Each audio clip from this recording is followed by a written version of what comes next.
தமிழ் திரைப்பட உலகில் கிராமிய கதைகளுக்கு புதிய உயிர் கொடுத்து மண்ணினுடைய மனத்தை வெள்ளித்திரையில் நிலைநிறுத்திய இயக்குனர் பாரதிராஜனுடைய மறைவு பார்த்தீங்கன்னா திரையுலகம் மட்டும் இல்லாமல் அவரை நெருக்கமாக அறிந்த எல்லாரையுமே ஆழ்ந்த துயரத்தில் ஆழ்த்திருக்குங்க. பாரதிராஜா சாருடைய மறைவுக்கு அப்புறமா பார்த்தீங்கன்னா அவருடைய தங்கை அண்ணனை பற்றி உருக்கமாக ஒரு சில விஷயங்களை பதிவிட்டிருக்காங்க. அது மட்டும் இல்லாமல் தன்னுடைய அண்ணன் என்னதான் சென்னையில் பெரிய அளவில் உயர்ந்திருந்தாலுமே கூட வருஷத்துக்கு 2-3 முறையாவது தன்னுடைய சொந்த ஊருக்கு போயிடுவாராம். தங்கச்சியை பார்த்துட்டு தான் வருவாராம். அவங்களுக்கு வேண்டியதெல்லாம் செஞ்சு கொடுத்துட்டு உறவினர்கள் எல்லாத்தையும் பார்த்து சந்தோஷமாக இருந்துட்டு தான் வருவாராம்.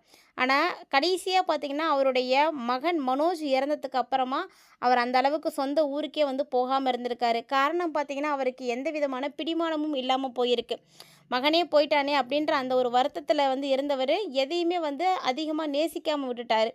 ஸோ எதுலேயுமே ஒரு ஈடுபாடு இல்லாமல் ரொம்ப உடஞ்சி போய் இருந்துட்டார்.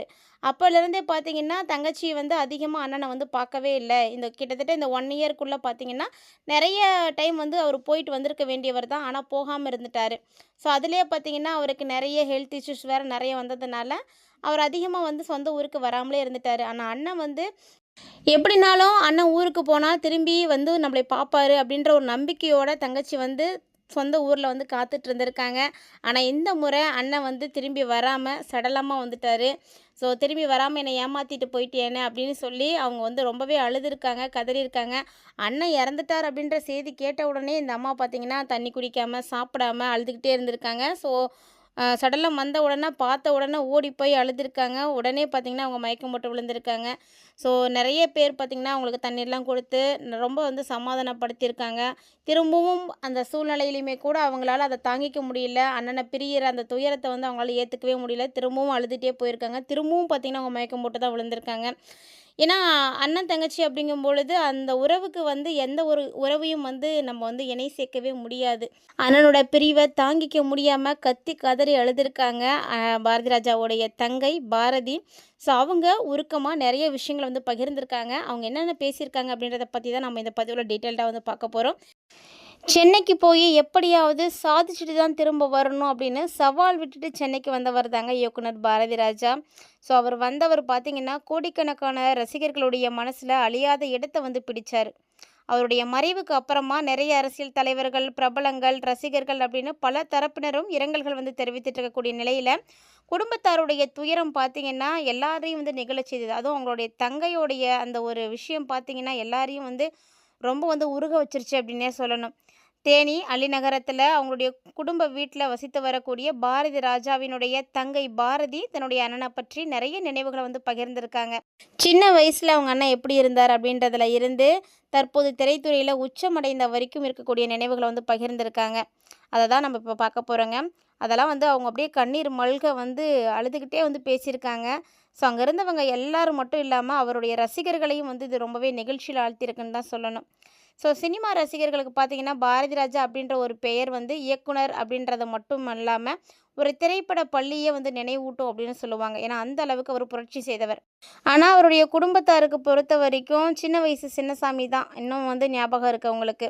ஸோ அண்ணாவோடைய இயற்பெயர் சின்னசாமி தான். திரைப்படத்துறைக்கு போனதுக்கு அப்புறமா தான் தன்னுடைய பேரை பாரதிராஜா அப்படின்னு மாற்றிக்கிட்டாரு. ஆனால் வீட்டில் நாங்கள் எல்லாருமே அவரை பால்பாண்டி அப்படின்னு தான் கூப்பிடுவோம் அப்படின்னு அந்த பேர் தான் எங்கள் எல்லாருக்குமே ரொம்ப பிடிக்கும், நெருக்கமானது அப்படின்னு அவர் சொல்லியிருந்தார். திரைப்பட உலகத்தில் மிகப்பெரிய சாதனைகளை படைத்தப்புறமும் கூட குடும்பத்தார்கிட்ட அவர் எந்த விதமான பார்ஷியாலிட்டியும் காட்டினதே கிடையாது. எப்போதும் போல தான் இருப்பார். அதே அன்பு, அதே எளிமை இதெல்லாம் கொண்டவர் தான் என்னுடைய அண்ணன். அண்ணன் தங்கை உறவு அப்படிங்கிறது பல குடும்பங்களில் உணர்வுபூர்வமான ஒன்றா இருக்கக்கூடியது. ஆனால் பாரதி ராஜாவுக்கு பார்த்திங்கன்னா அப்படி கிடையாதுங்க. அவருடைய தங்கை பாரதிக்கு இருக்கக்கூடிய பாசம் ரொம்ப ரொம்ப ஆழமானதாக இருந்திருக்கு. அதாவது அவர் என்ன சொல்லியிருக்காருன்னா, என் மேலே என் அண்ணன் ரொம்ப அளவு கடந்த பாசம் வச்சுருந்தார். சின்ன வயசுலேருந்து நான் எதை கேட்டாலும் எனக்கு வாங்கி கொடுத்துருவார்.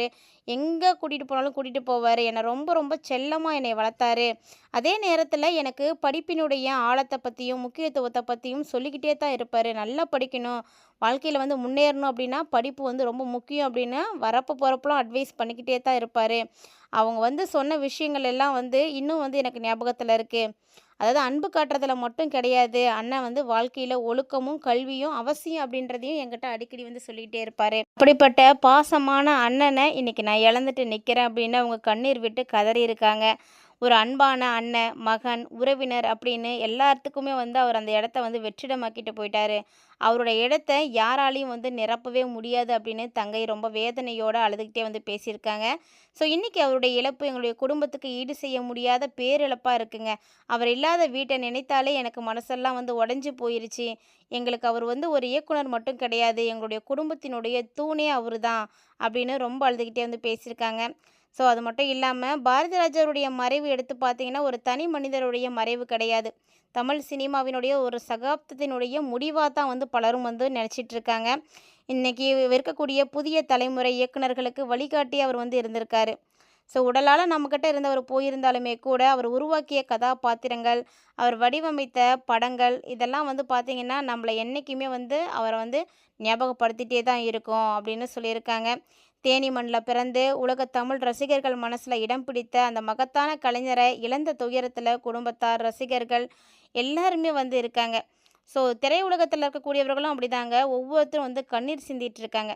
சாதிக்காம ஊருக்கு திரும்பவே மாட்டேன் அப்படின்னு ஒரு காலத்துல சொன்ன அந்த இளைஞன் தன்னுடைய கனவு மட்டும் இல்லைங்க, தமிழ் சினிமாவினுடைய கனவையுமே வந்து நனவாக்கி வரலாற்றில் அழியாத ஒரு இடத்த பிடிச்சவர். ஸோ அவருடைய வாழ்க்கையில மிகப்பெரிய வெற்றியே அதுதான். தமிழ் திரைப்பட உலகத்துல அவர் வந்து கஷ்டப்பட்டு ஒரு படம் எடுத்தாரு. அந்த படம் பார்த்தீங்கன்னா, 16 வயது நிலைய முதல் படம். அந்த படம் அண்ணன் எடுத்து ரிலீஸ் பண்ணப்போ, இந்த குடும்பமே போய் ஒண்ணா சேர்ந்து பார்த்தோம். எனக்கெல்லாம் அது இன்னும் ஞாபகம் இருக்கு. அதுலேருந்து என்னுடைய நினைவுலேருந்து அது என்னைக்குமே போகவே போகாது. அதுதான் வந்து நாங்க எல்லாம் சாதித்த அந்த ஒரு நாளா வந்து பார்க்குறோம் அப்படின்னு தங்கச்சி வந்து ரொம்ப உருக்கமா வந்து பேசியிருந்தாங்க. ஸோ அண்ணன் வந்து இப்படி தான் சொல்லிட்டு போனாரு. நான் சாதிக்காம திரும்ப வரமாட்டேன் அப்படின்னு. ஆனா சாதிச்சாரு. திரும்ப எங்ககிட்ட வராமயே போயிட்டாரு அப்படின்னு அந்த அம்மா அழுதுருக்காங்க. கோடிக்கணக்கான ரசிகர்கள் மனசுல அழியாத இடத்த பிடிச்சிருக்காரு.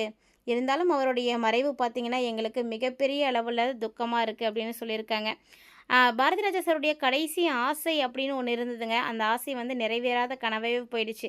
அவரு அடிக்கடி வந்து சொல்லிக்கிட்டே இருப்பாராம். குஷ்புவ வச்சு ஒரு நல்ல வித்தியாசமான திரைப்படத்த ஒண்ணு வந்து எடுக்கணும் அப்படின்னு பாரதிராஜாவுடைய ஆசை வந்து இருந்திருக்கு. ஸோ அந்த ஆசை குறித்து இப்ப தகவல்கள் வெளியாகிட்டு இருக்குங்க. ஸோ கேப்டன் மகள் திரைப்படத்துல இணைந்து பணியாற்றினதுக்கு அப்புறமா குஷ்புவுக்கும் பாரதிராஜாவுக்கும் நல்ல ஒரு நட்பு உருவானுச்சு. அப்பத்துலேருந்தே அடிக்கடி சொல்லிட்டே இருப்பாராம். சிகப்பு ரோஜாக்கள் பாணியில சிவப்பு நிற ஜடை அலங்காரத்தோட ஒரு சக்தி வாய்ந்த கதாபாத்திரத்தை மையமா வச்சு உன்னை வச்சு ஒரு படம் எடுக்கணும் அப்படின்னு அடிக்கடி வந்து சொல்லுவாராம். ஆனா அந்த திரைப்படம் உருவாகிறதுக்கு முன்னாடியே பாரதிராஜா காலமாயிட்டாருங்க. ஸோ அவருடைய இந்த சினிமா கனவு நிறைவேறாமலே போயிருச்சு. பாரதிராஜா தன்னுடைய இறுதிக்கால பேட்டிகள்ல கூட, "நான் எடுத்த படங்கள் ரொம்ப கம்மி தான். இன்னும் நெறைய இருக்கு எடுக்கிறதுக்கு. இன்னும் ஆயிரக்கணக்கான கிராமத்து கதைகள் ஒளிஞ்சு கிடக்கு. அது எல்லாத்தையும் வெளிக்கொண்டு வரணும்." அப்படின்னு ஆசைப்பட்டாரு. ஸோ அவருடைய ஆசைகள் எல்லாமே, கனவுகள் எல்லாமே நிறைவேறாமலே போயிடுச்சுங்க. உடலால் நம்ம விட்டு பிரிந்திருந்தாலுமே கூட என்றைக்குமே நம்மளை விட்டு பிரியாத அளவுக்கு நிறைய சாதனைகளை வந்து படைச்சிட்டு போயிருக்காரு. ஸோ அவருடைய ஆன்மா சாந்தி அடைய எல்லாரும் இறைவன்ட்ட வந்து பிரார்த்தனை செய்துக்கோங்க. இந்த மாதிரி நிறைய அப்டேட்ஸ் நீங்கள் தொடர்ந்து பார்க்குறதுக்கு சேனலை சப்ஸ்கிரைப் பண்ணிட்டு ஃபாலோ பண்ணிக்கோங்க.